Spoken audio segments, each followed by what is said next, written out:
जय हिंद स्टूडेंट्स। आज हम लोग डिस्कस करने वाले हैं वैदिक पीरियड का कुछ हिस्सा, जिसमें हम लोग ये जानेंगे कि वैदिक पीरियड के ऋग वैदिक काल में कौन कौन से पॉलिटिकल और सोशल स्ट्रक्चर्स पाए जाते थे और पॉलिटिकल और सोशल सर्कमस्टेंसेस या नेचर वहाँ का कैसा था। ठीक, तो पहले हम लोग टॉपिक को कनेक्ट करते हैं कि टॉपिक में हम लोग क्या देखने वाले हैं, है ना। तो टॉपिक को कनेक्ट करते हैं। एंशिएंट हिस्ट्री का ऋग वैदिक पीरियड। तो यहाँ हम टॉपिक को कनेक्ट करेंगे ऋग वैदिक पीरियड क्या है और वो कैसे काम करता है। देखिए, हमारी हिस्ट्री में, इंडियन हिस्ट्री में जब हम पढ़ते हैं तो एक पहला पीरियड आता है जिसको हम लोग हड़प्पन पीरियड कहते हैं। हड़प्पन, इस पीरियड में क्या क्या हुआ वो सब हम हड़प्पन टाइम में पढ़ेंगे। इसके बाद दूसरा पीरियड आता है जिसको हम लोग कहते हैं वैदिक पीरियड। तो वैदिक पीरियड का जो एक्सेप्टेबल टाइम पीरियड है उस टाइम पीरियड को हम लोग पढ़ते हैं 1500 बीसी से लेकर के ऑलमोस्ट 600 बीसी तक, कहीं कहीं 500 बीसी भी है। तो मोटे तौर पर ये कहा जा सकता है कि ये 1000 वर्ष का पीरियड है जो हड़प्पा के बाद डेवलप हुआ।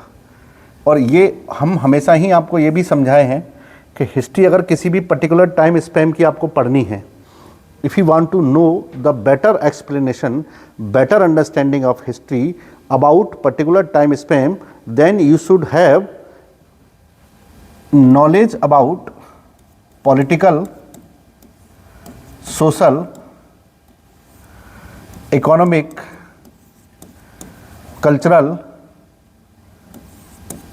And religious. ये 5 ऐसे सेगमेंट हैं जो मोटे तौर पर आपको पता होना चाहिए किसी भी टाइम पीरियड के बारे में। हम यहाँ, हमारा टाइम पीरियड फिक्स है कि हम वैदिक पीरियड को पढ़ने वाले हैं। तो जो वैदिक पीरियड है उसका जो टाइम पीरियड है वो 1500 बीसी से लेकर के 600 बीसी मिलता है। ये लगभग 900 साल का पीरियड है। इस 900 साल के पीरियड में जो यहाँ से लेके यहाँ तक का टाइम है, इसको हम लोगों ने नाम दिया है अर्ली वैदिक, और इसी अर्ली वैदिक को कहते हैं ऋग वैदिक। इसको वैदिक पीरियड कहने के पीछे के बहुत बड़े कारण हैं कि वैदिक पीरियड इसलिए भी कहा जाता है कि यहाँ पर जितनी भी चीज़ें हैं, चाहे वो सोशली हों, पॉलिटिकली हों, उन सब के सोर्स वेदों को एक्सेप्ट किया गया है। And we have Vedas as a prime and chief source to know about better explanation of this time span, इसलिए हम उसे वैदिक पीरियड कह देते हैं। और इसके बाद का जो समय है इसको लेटर वैदिक पीरियड कह देते हैं। लेटर वैदिक पीरियड, ये अर्ली वैदिक लगभग 500 ईयर्स का है और ये लगभग 400 ईयर्स का है। डिवीज़न इसलिए किया गया क्योंकि अर्ली वैदिक में बहुत सारे सर्कमस्टेंसेस, चाहे वो पॉलिटिकल हों, सोशल हों, इकोनॉमिक हों, वो ऐसे नहीं थे जो ऋग वैदिक पीरियड में, वो लेटर वैदिक पीरियड में थे। तो इसे कहते हैं ऋग वैदिक काल, जिसे, और इसको कहते हैं उत्तर वैदिक काल। उत्तर वैदिक काल, तो उत्तर वैदिक काल में बहुत सारे चेंजेस आ गए। हिस्ट्री के किसी भी टाइम स्पेन में जैसे ही चेंज आते हैं उसे हम अलग पीरियड के नाम से जानते हैं। तो यहाँ पर बहुत सारे चेंजेस आए, लेकिन हम लोग डिस्कस करने वाले हैं ऋग वैदिक पीरियड, जैसा कि इसमें लिखा हुआ है। ऋग वैदिक पीरियड की हम लोग चर्चा करेंगे। ऋग वैदिक पीरियड में किस किस प्रकार से जीवन चलता था, क्योंकि उसमें बहुत सारे ऐसे नॉर्म्स हैं जो आपकी परीक्षा के लिए आवश्यक हैं, किसी भी परीक्षा के लिए आवश्यक है। चलिए अब हम पहुंचते हैं अपने टॉपिक पर, जो है पॉलिटिकल लाइफ ऑफ। आज हम इसकी केवल पॉलिटिकल और सोशल लाइफ की ही चर्चा करेंगे। अब हम बात करते हैं पॉलिटिकल लाइफ की वैदिक पीरियड में, ऋग वैदिक पीरियड में। इसमें अगर आप याद कर पा रहे हों तो मैंने आपको इसके लिए एक मैप समझाया था कि यहाँ पर जो लोग पहले रहा करते थे उन पर आर्यों का इन्वेजन हुआ, आर्यों के आक्रमण हुए और आर्य बड़ी संख्या में सेंट्रल एशिया से होते हुए भारत के इन क्षेत्रों तक पहुँचे और इन क्षेत्रों पर उन्होंने अधिकार कर लिया। पॉलिटिकल सर्कमस्टेंसेस का मतलब यही है कि वहाँ पॉलिटिकली रूल कौन करता था, यही हमको बेसिकली समझना है। तो इसमें हमको कुछ ऐसे फैक्ट हैं जो एग्जाम के लिए बहुत ज़रूरी हैं। और आर्यों ने सबसे पहले जिस क्षेत्र पर कब्जा किया, इस पूरे के पूरे रीजन्स को हम सप्त सैंधव कहते थे। सप्त सैंधव रीजन कहते थे, जहाँ पर आर्यों ने कब्जा किया। और यहाँ के जो रहने वाले लोग थे, basically people natives of that particular region, उनको आर्य नहीं कहा जाता था, उन लोगों को कहा जाता था दस्यु या फिर दास। इन दस्युओं और दासों पर आक्रमण किया आर्यों ने, और आर्यों ने दस्यु और दासों को नीचे की ओर धकेल दिया और इस रीजन पर अपना अधिकार कर लिया। ये था आर्यों का political invasion to India. Bharat पर राजनीतिक उनका आक्रमण उत्तर पश्चिमी क्षेत्रों में हुआ और वे यहाँ आकर के एक सिविलाइजेशन को डेवलप करते हैं जिसको कहते हैं वैदिक सिविलाइजेशन। उसी के बारे में हम लोग पढ़ेंगे और ये जानेंगे कि जो ऋग्वैदिक एरा था, ऋग्वैदिक टाइम पीरियड था, वहाँ पर पॉलिटिकली कौन कौन से सिस्टम्स पाए जाते थे। ठीक, अब यहाँ पे हम एक चीज़ को देखेंगे, जो यहाँ पर दस्यु कहे जाते हैं उनको ही हम लोग आर्य कहेंगे, अनार्य कहेंगे। उनको अनार्य कहेंगे, जो आर्य यहाँ पर आए हैं वो आर्य कहेंगे। तो आर्यों ने अपने बहुत सारे कबीले बनाए, अनार्यों के भी बहुत सारे कबीले थे। तो ये पॉलिटिकल सिस्टम यहाँ पर जो डेवलप हुआ उसको हम लोग इस प्रकार से समझेंगे कि आर्यों ने यहाँ आने के बाद एक पॉलिटिकल स्ट्रक्चर डेवलप किया, जिसे हम लोग कहते थे कि जिस कबीले में हम लोग रहते हैं उसको कबीलाई कल्चर उन्होंने कहा, कि ये कबीलाई संस्कृति यहाँ पर विकसित की और एक कबीले में एक ही लगभग एक जैसे लोग उस कबीले में रहा करते थे। तो पॉलिटिकल सिस्टम कैसा था उस पर स्पष्ट रूप से फोकस करेंगे कि आर्यों ने यहाँ पर ये बनाया कि इतना बड़ा एक राष्ट्र होगा। अब राष्ट्र कैसे बना उसको हम समझेंगे। सबसे पहले उन्होंने बनाया कुल। कुल एक ही परिवार के लोगों का समूह होता था, फिर ऐसे बहुत सारे कुलों को जब जोड़ा गया तो एक नया स्ट्रक्चर मिला जिसको कहा गया ग्राम। वो ग्राम बना। अब ऐसे ही जब ग्रामों को जोड़ दिया गया तो एक नया स्ट्रक्चर मिला जिसको कहते थे विश्व, और ऐसे ही बहुत सारे विश्व को जोड़ दिया गया तो एक नया स्ट्रक्चर देखने को मिला जिसे कहते थे जन। और ऐसे ही जन को राष्ट्र की संज्ञा दी गई। ऐसे ही जन को राष्ट्र की संज्ञा दी गई। याद रखिएगा, ऋग्वेद में कोई चीज़ कितनी महत्वपूर्ण है ये इससे पता लगता है कि उसको वहाँ पर कितनी बार मेंशन किया गया है, कितनी बार रिपीट किया गया है उस पर्टिकुलर वर्ड को। तो अगर मैं यहाँ देखूँ, वैसे मैं अभी इसको बताने वाला हूँ, लेकिन हमारे यहाँ भी देखूँगा तो विश्व ऐसा शब्द है जो ऑलमोस्ट 171, समटाइम्स 170 भी कहीं लिखा हुआ है। इतनी बार ऋग्वेद में इसको मेंशन किया गया है विश्व को। और राष्ट्र की बात करूँगा तो ये 10 बार उल्लेखित हुआ है। अगर मैं जन की बात करूंगा तो ये 275, एक बड़ी संख्या में इसको ऋग्वेद में बार बार रिपीट किया गया है। तो पॉलिटिकल स्ट्रक्चर कैसा है कि वहाँ कबीले का जो सरदार है वो किस प्रकार से रूल करता है, और कबीले का फॉर्म, राष्ट्र का फॉर्म कैसे होता है। कह सकते हैं कि कबीलाई संस्कृति में जो सबसे बड़ी पॉलिटिकल यूनिट थी उसको राष्ट्र कहा गया। फिर उस राष्ट्र को डिवाइड किया गया छोटे छोटे जनों में। जन बने हुए थे विश्व से मिलकर के, और विश्व बने हुए थे ग्राम से मिलकर के, और ग्राम बने हुए थे कुल से मिलकर के। इसको कुलीन या कुलोत्प कहा गया, जो इस कुल का सरदार या हेड होता था। गांव के हेड को ग्रामणी कहा गया और विश्व के हेड को विश्वपति कहा गया, ये विशुपति कहा गया। और जन का जो हेड है उसे कहा गया राजन, उसे कहा गया राजन। और राष्ट्र का हेड क्या कहलाया, राजा, उसको राजा शब्द मिला। तो ये शब्द हमको यहाँ से मिलते हैं। राजा शब्द ऋग्वेद में एक ही बार आया है, बार बार नहीं आया है। राजा शब्द ऋग्वेद में एक ही बार उल्लेखित हुआ है। ये इसे हम कहते हैं कि ऋग्वेद में पॉलिटिकल स्ट्रक्चर कैसा था और पॉलिटिकली वो लोग कैसे काम करते थे। तो इतने इससे हमको एक बेसिक स्ट्रक्चर मिला कि किस प्रकार से लोगों को बांटा गया था। ठीक, अगर हम इसी सिस्टम को और आगे ले चलते हैं तो ऐसे समझेंगे कि एक है राजा, ऋग्वैदिक पीरियड में एक राजा है। और जो राजा बैठा हुआ है वो पूरे के पूरे कबीले का राजा है। ठीक, इस राजा की मदद करने के लिए बहुत सारे मंत्री होते थे। उन मंत्रियों के लिए उस समय रत्नी शब्द यूज़ किया जाता था, रत्नी, उनको रत्नी कहा जाता था। राजा का सहयोग करने के लिए सबसे पहले होता था पुरोहित, पुरोहित, दूसरा होता था ग्रामणी, और तीसरा होता था, इसको कहते थे सेनानी, सेनानी। और एक और अधिकारी का उल्लेख मिलता है जिसे कहते थे भागदूत, भागदूत। ये ऋग्वैदिक काल में राजा के सहयोग के लिए बनाए गए अधिकारी थे। लेकिन इन अधिकारियों के अलावा राजाओं की मदद करने के लिए कुछ संस्थाएं भी बनाई गई, संस्थाएं। There were so many institutions and committees to help kings in their matter of state। तो मंत्रियों को रत्नी कहते थे। पुरोहित जो है, इसका जो पद है, इसकी जो पोस्ट है, वो हेरिडेटरी कर दी गई, हेरिडेटरी कर दी गई, वंशानुगत हो गई। यानी पुरोहित का बेटा ही पुरोहित बनेगा, उसका बेटा ही पुरोहित बनेगा। ग्रामणी राजा को बहुत सारी चीज़ों में मदद करता था, डिसीजन लेने में, जैसे न्याय के डिसीजन लेने में। जुडिशियल जो भी काम होते थे उसमें राजा की मदद ग्रामणी किया करता था।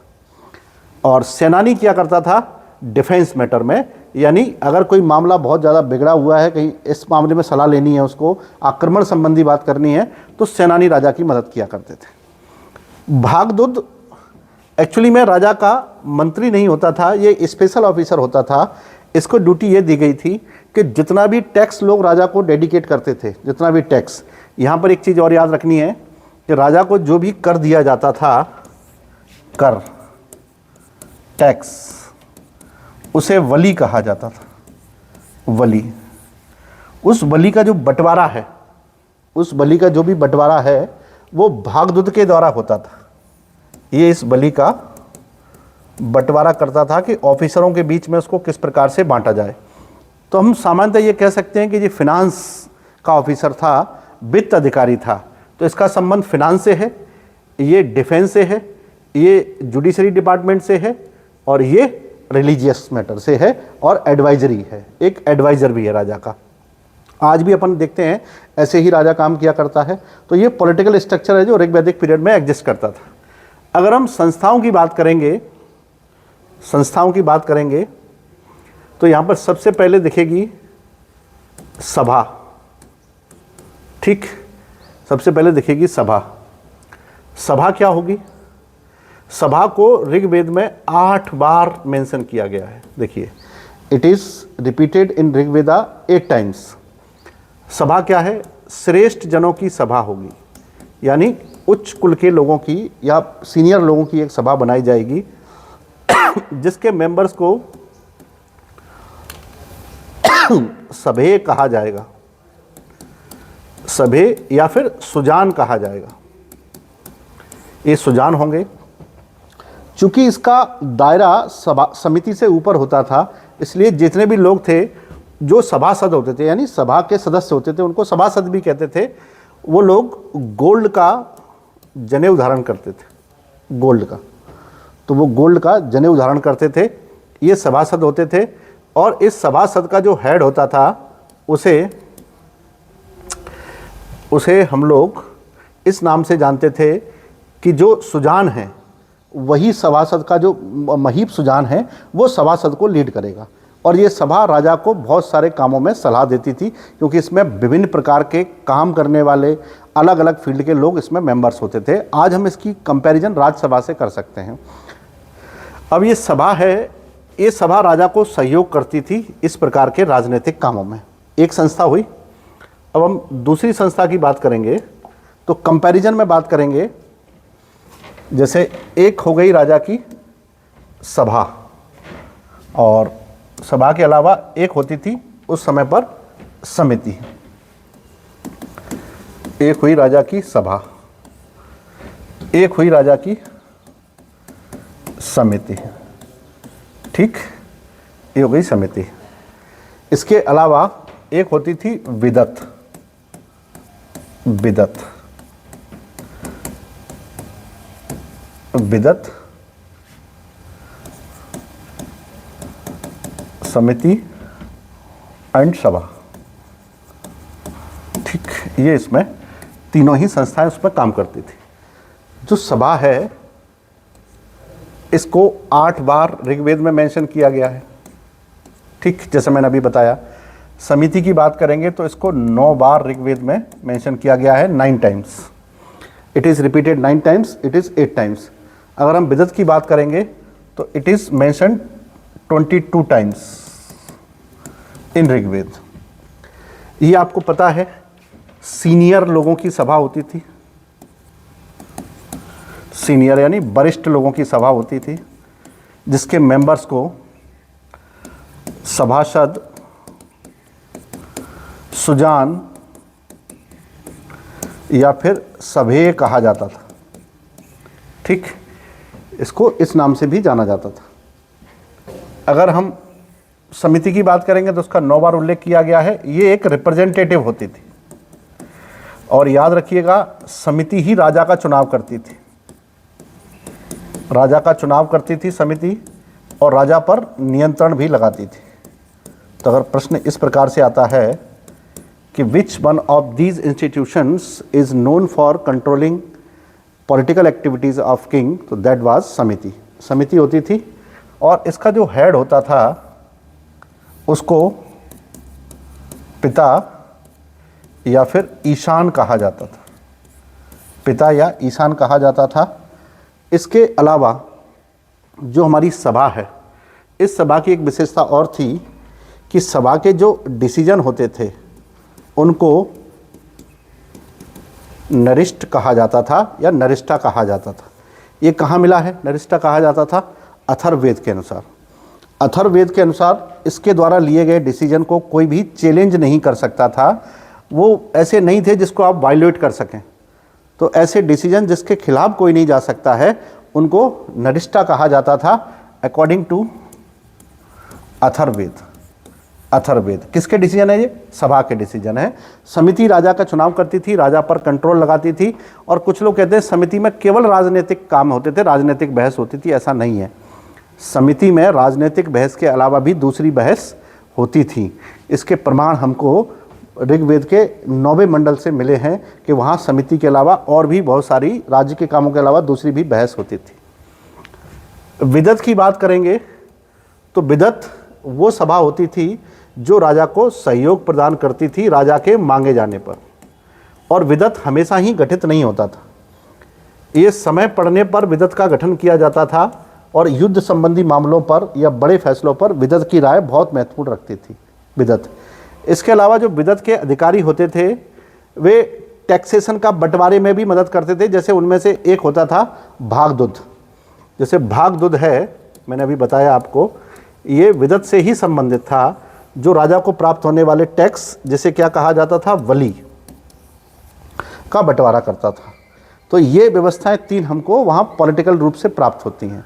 तो पॉलिटिकली अगर पूछा जाएगा कि ऋग्वैदिक पीरियड में पॉलिटिकल स्ट्रक्चर क्या था, तो आप देख पाएंगे कि सबसे पहले राष्ट्र होते थे, फिर उनको बांटा गया था जन, जन के बाद विश, विश के बाद ग्राम, और ग्राम के बाद कुल। तो सबसे छोटी यूनिट क्या हो गई? कुल। सबसे छोटी यूनिट को कुल कहा जाता था, और इस प्रकार से यहाँ पर ये डिसीजन किए जाते थे। ये हुआ ऋग्वेद का पॉलिटिकल स्ट्रक्चर, जो बहुत सिंपल सा था। कह सकते हैं कि राजा पर नियंत्रण केवल समिति लगाती थी, बाकी कोई बहुत ज़्यादा नियंत्रण नहीं लगाते थे।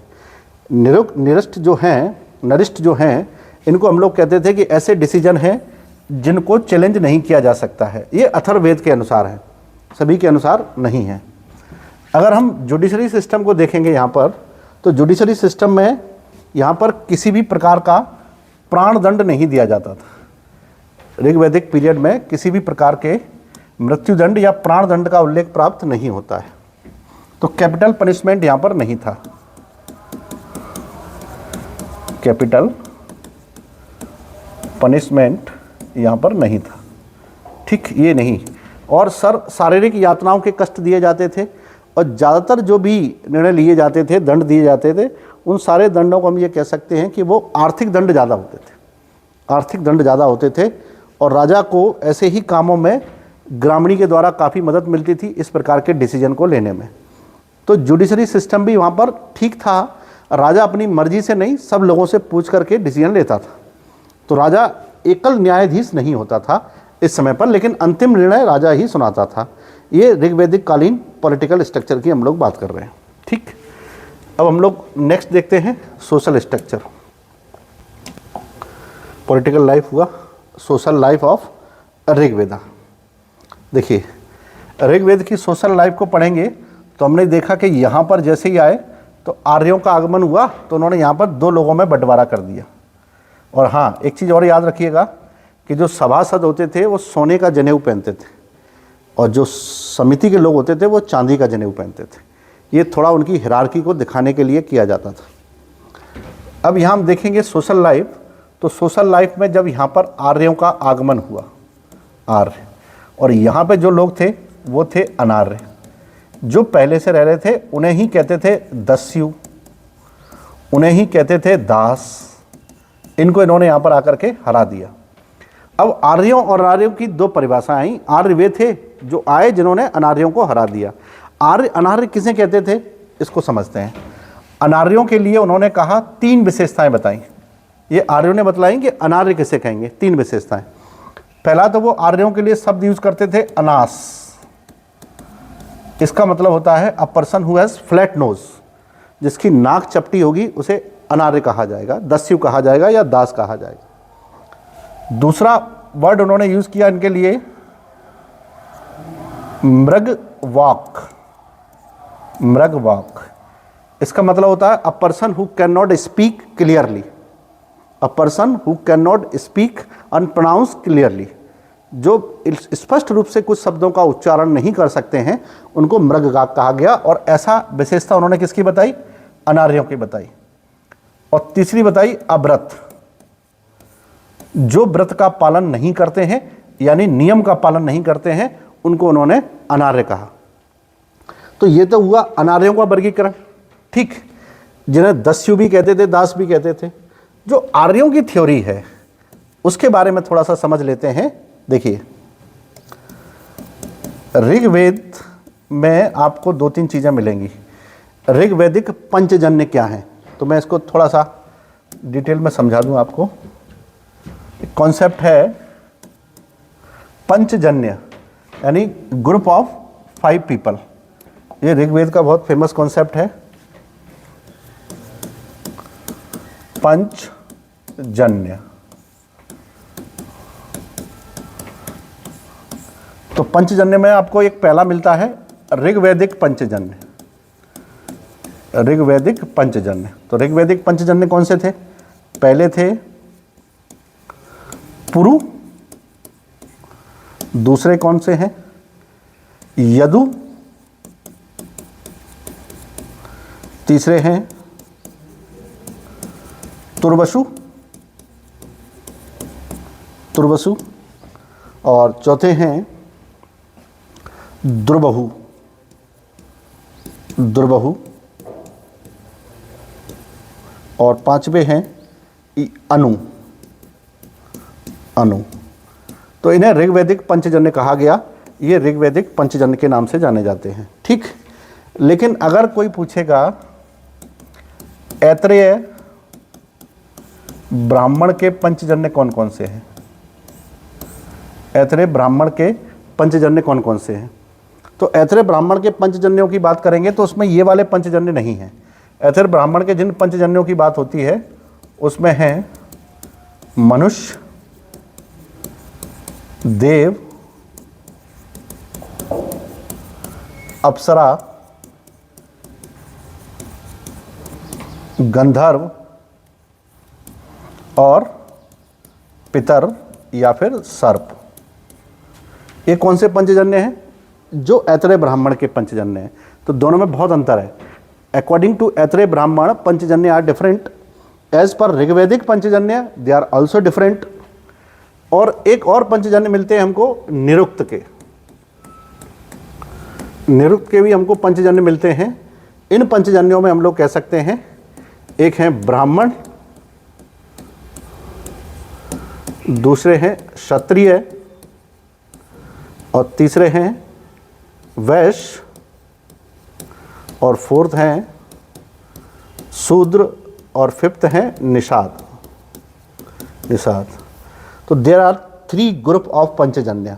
ऋग्वैदिक Panchajanya are different, okay, and Aitareya Brahmanas Panchajanya are also different and Nirukta Panchajanya are also different. So there are 3 group of Panchajanya in Vedic era. वैदिक एरा में पंचजन्य इस प्रकार से बहुत सारे मिले हैं। जैसे पंचभूत हैं, पंचभूत हुए हैं ऋग्वेद में, तो पंचभूत अलग हैं, वे जन्य में नहीं आते हैं। जैसे आकाश, पृथ्वी, जल, ठीक, वायु, ये सब पंचभूतों में आएंगे। तो ऋग्वैदिक में ये सारी चीज़ें हमको मिली।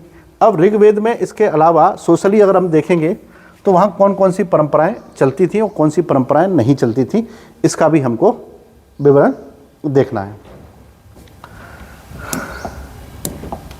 देखिए, पहला है ऋग्वेद में पर्दा प्रथा। तो ऋग्वेद में पर्दा प्रथा नहीं होती थी। वेल सिस्टम, पर्दा प्रथा, ये ऋग्वेद में नहीं थी। ऋग्वेद में नियोग परंपरा थी। नियोग परंपरा, नियोग परंपरा क्या होती है? जब किसी भी स्त्री के पति का देहांत हो जाता है और उसको कोई भी संतान नहीं होती है, तो वो संतान प्राप्ति के लिए अपने पति के छोटे भाई यानी उसके ब्रदर इन लॉ से फिजिकल रिलेशन बना सकती है पुत्र प्राप्ति के उद्देश्य से। इसको नियोग परंपरा कहते हैं और नियोग परंपरा ऋग्वैदिक पीरियड में थी। ठीक, तो एक ये थी, एक उसके बाद है विधवा विवाह। इनका स्पष्ट रूप से विवरण तो नहीं मिलता है, लेकिन लोग ये मानते हैं कि विधवाओं को भी विवाह करने की अनुमति उस समय लगभग मिल गई थी, लेकिन उच्च कुल में केवल। इसके अलावा स्त्रियां पढ़ी लिखी होती थी, पढ़ी लिखी होती थी उस समय, उनको वेद पुराणों की खूब जानकारी होती थी, यज्ञों में भी साथ देती थी, दान दक्षिणा भी पुरुष के साथ करती थी। जैसे गार्गी है, मैत्रेयी है, अपाला है, घोषा है, सिकता है, सचिपौलमी है, इस तरह की स्त्रियां वहाँ पर पढ़ी लिखी थी। ये भी हमको जानकारी मिली है वहाँ से। इसके अलावा जो परिवार का जो स्ट्रक्चर है वो पैट्रियार्कल था। पैट्रियार्कल यानी पितृसत्तात्मक था। पितृसत्तात्मक था अर्थात परिवार का मुखिया पुरुष ही होता था, लेकिन फिर भी महिलाओं की स्थिति अच्छी थी। तो ऋग्वैदिक काल में इसको ठीक ठाक माना गया है कि अच्छी स्थिति रही। और इसी समय ये देखा गया कि जो स्त्रियां होती थीं उनको जो विवाह नहीं करती थी, आजीवन कुंवारी रहती थी, उनको अमूजा कहा जाता था। अमूजा कहा जाता था। इस समय भोजन मांसाहार प्रकार का होता था और शाकाहार दोनों ही प्रकार का होता था। गाय को ना मारने वाला पशु माना गया, जिस कारण उसे अघन्या कहा जाता था। गाय के लिए अघन्या शब्द यूज़ किया जाता था। ठीक, तो ऋग्वैदिक पीरियड में ऐसी बहुत सारी परंपराएं थीं जो इसमें एग्जिस्ट करती थी और आज भी वो परंपराएं ठीक वैसी एग्जिस्ट करती हैं। अर्थात ऋग्वैदिक पीरियड में महिलाओं की स्थिति ठीक है, पर्दा प्रथा नहीं है, बाल विवाह भी नहीं होते थे। 16-17 वर्ष की उम्र थी विवाह करने की, तो बहुत कम उम्र में विवाह नहीं होते थे।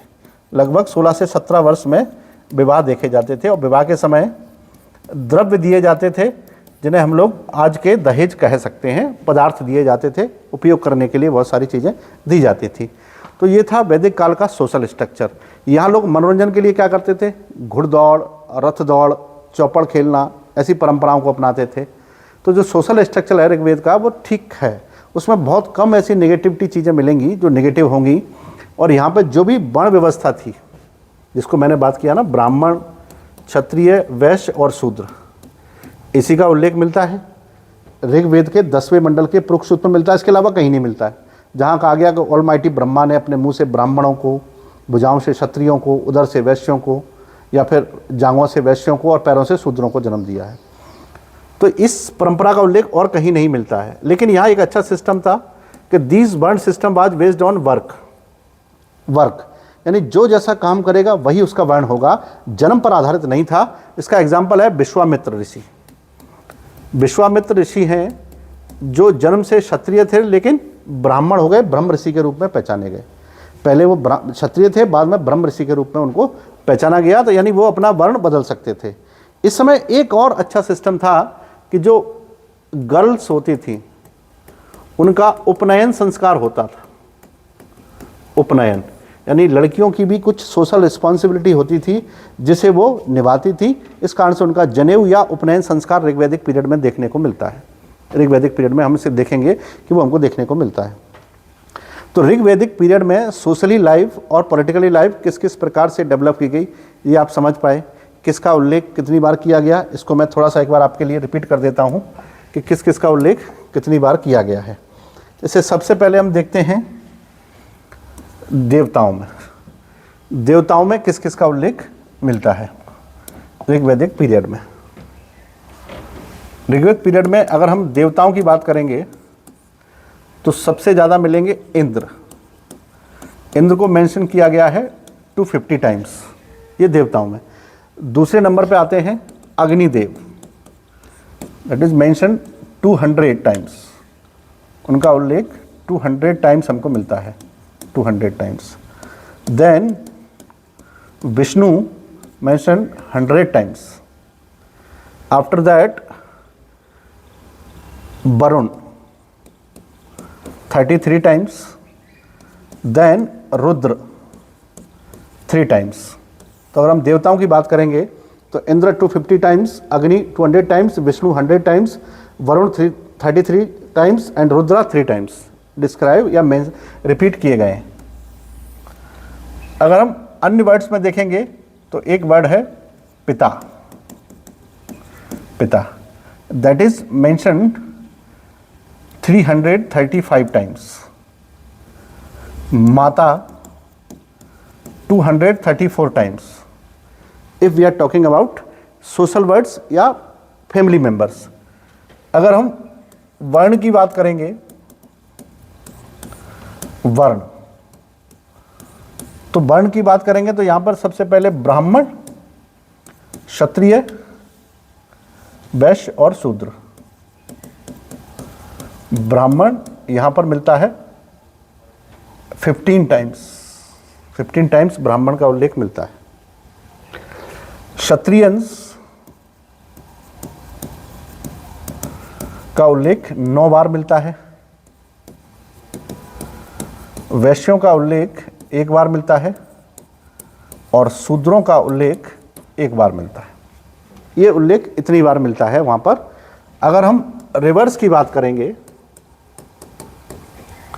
रिवर्स की, तो रिवर्स में सबसे ज़्यादा मिलता है इंडस, सिंधु का, लगभग 23 बार, और टोटल 25 रिवर्स हैं ऋग्वेद में। गंगा की बात करेंगे तो गंगा 1 बार, यमुना 3 बार और सरस्वती 1 बार। Saraswati is holiest river according to Rigveda, जिसे नदी तमा कहा गया है। Naditama, that is also known as Naditama, इसका उल्लेख यहाँ पर रिवर किया गया। बाकी वर्ड्स की जैसे मैंने बताया था, जन 275 टाइम्स, विश 170 और कहीं कहीं 171, तो वैसे 170 ही उसका करेक्ट आंसर है। 170 टाइम्स उसका मेंशन किया गया है या रिपीट किया गया है। राजा की बात करेंगे तो केवल 1 बार आया है। राष्ट्र की बात करेंगे तो 10 बार इस वर्ड को रिपीट किया गया है। तो इस प्रकार से ऋग्वेद में किस वर्ड को कितना इंपॉर्टेंस दिया गया है ये पता लगता है कि उसका रिपीटेशन कितनी बार हुआ है, उसका रिपीटेशन कितनी बार किया गया है ऋग्वेद में। तो ऋग्वेद का एक सोशल स्ट्रक्चर कैसा था उसका ओवरव्यू मैंने दिया है, पॉलिटिकल स्ट्रक्चर कैसा था उसका ओवरव्यू दिया है। इसमें कुछ छोटी छोटी चीज़ें हैं। अब आप याद रखिएगा कि यही ऋग्वेद अगर आपने ठीक से पढ़ा है तो ऋग्वेद के पॉलिटिकल और सोशल के बाद उसके इकोनॉमिक और रिलीजियस स्ट्रक्चर भी हमको देखने हैं।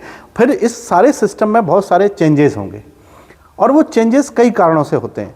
जब चेंजेस होंगे, जहाँ से चेंज होना शुरू होंगे, तो उसको हमने पीरियड ही बदल दिया है, उसको हमने कहना शुरू कर दिया है लेटर वैदिक पीरियड। तो जब लेटर वैदिक पीरियड आएगा तो और बहुत सारे चेंजेस होंगे, और उन्हीं चेंजेस का जो नेक्स्ट चेंजेस है उसको कहेंगे जन या महाजनपद पीरियड। और महाजनपद पीरियड के बाद हिस्ट्री मगध पर पहुंचती है, और फिर मगध का राइज होता है, और फिर हम मगध के उत्कर्ष को समझते हैं कि किस प्रकार से इतिहास चला। लेकिन हम यहाँ पर केवल ऋग्वैदिक स्ट्रक्चर की बात कर रहे हैं कि ऋग्वेद में सोसाइटी कैसी थी। यहाँ पर याद रखिएगा, शब्द बहुत महत्वपूर्ण है। कौन सा शब्द किसके लिए यूज़ किया गया? वली शब्द कर के लिए यूज़ किया गया, you have to keep in your mind. इसके अलावा वहाँ ये भी बताया गया कि कौन कौन से वर्ड कहाँ कहाँ पर किस किस प्रकार से, जैसे नरिष्ठा शब्द है जो अथर्ववेद कहता है कि नरिष्ठा का मतलब होता है ऐसा डिसीजन जिसको हम लोग वायलेट नहीं कर सकते, जिसको ब्रीच नहीं कर सकते हम लोग, ऐसा डिसीजन ये उसमें कहा गया है। तो ऐसे ही वहाँ पर किस वर्ड का कितनी बार उल्लेख हुआ है? भागदूत एक अधिकारी था, ये भी याद रखिएगा। सभा, समिति और विदत, 3 संस्थाएं होती थीं जिनमें राजा का निर्वाचन केवल समिति करती थी, विदत और सभा नहीं करती थी। सभा सबसे हायर अथॉरिटी होती थी, जिसके लोग सबसे उच्च कुल के होते थे, उसके निर्णय को चुनौती आसानी से नहीं दी जा सकती थी। इसलिए वह राजा की हेल्प करने के लिए जो हमने लिखे हैं, पुरोहित होते थे, ग्रामणी होते थे, ग्रामणी के अलावा वहाँ पर सेनानी होते थे, इसके अलावा भागदूत होता था जो विदत का अधिकारी होता था। तो इसमें थोड़ी क्रिस्टल क्लियरिटी होनी चाहिए। क्रिस्टल क्लियरिटी होगी तो आप स्टेटमेंट भी पहचान पाएंगे और फैक्ट भी पहचान पाएंगे। तो दिमाग में अगर क्रिस्टल क्लियरिटी रखेंगे तो स्टेटमेंट वाले क्वेश्चन भी आपसे बन जाएंगे। हम इसको जो सोशल लाइफ हमने डिस्कस की है, पॉलिटिकल लाइफ डिस्कस की है, अब हम इकोनॉमिक और रिलीजियस लाइफ इसकी डिस्कस करेंगे अपने नेक्स्ट लेक्चर में। तब तक के लिए कीप स्टडी।